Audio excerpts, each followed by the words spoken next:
Madam, একটা কথা বলি আপনাকে, শুনুন। আপনি হয়তো ওকে পড়াননি, হতেই তো পারে ও ভালো সাজার জন্য আপনার সাথে এইসব করেছে। কিন্তু ম্যাম, এসব গরিব মানুষেরা না খুব ভালো করে জানে যে কখন কার সাথে সম্পর্ক পাতাতে হবে। হতেই তো পারে আপনার এত টাকা পয়সা দেখে ও লোভে পড়ে গেছে, তাই জন্য সিম্প্যাথি গেইন করার চেষ্টা করছে। চুপ করুন, অনেক হয়েছে। আমি অনেকক্ষণ ধরে আপনাদের এই ফালতু কথাগুলো শুনে যাচ্ছি। আমি আমার ভাইয়ের সম্পর্কে আর একটাও বাজে কথা শুনবো না।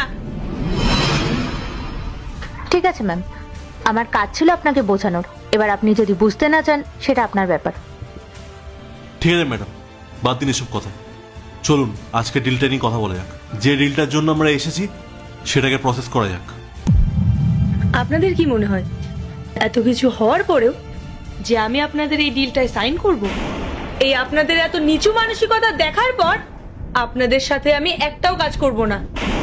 আমি এমন মানুষদের সাথে কাজ করতেই চাই না যাদের কাছে ইমোশনের কোনো দাম নেই, আর যারা মানুষকে একটু রেসপেক্টও করতে জানে না। ম্যাডাম, এসব আপনি কি কথা বলছেন? দেখুন, আপনি হয়তো রেগে রয়েছেন, আপনি একটু শান্ত হন। আর এই ডিলটাতে তো এমন নয় যে আমাদের প্রফিট হবে, আপনারও তো প্রফিট আছে বলুন। আর কোম্পানি যখন প্রফিট হবে তখন তো কাজের চাপ বাড়বে, এমপ্লয়ও বাড়বে, তো এতে তো কোম্পানিরই গ্রোথ হবে, তাই না? আর রইল বাকি আপনার এই চাকর, সরি, আপনার এই ভাইয়ের কথা।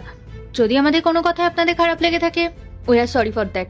বাট ম্যাডাম, আপনাকে একটা কথা বলি, আপনি চাকরের ভালোবাসায় পুরো অন্ধ হয়ে গেছেন, তাই জন্য এত বড় একটা ডিল আপনার চোখেই পড়ছে না।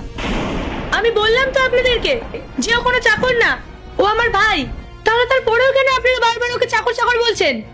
আমার কোনো ইচ্ছা নেই আপনাদের সাথে কাজ করার। আপনারা এখান থেকে যেতে পারেন, প্লিজ।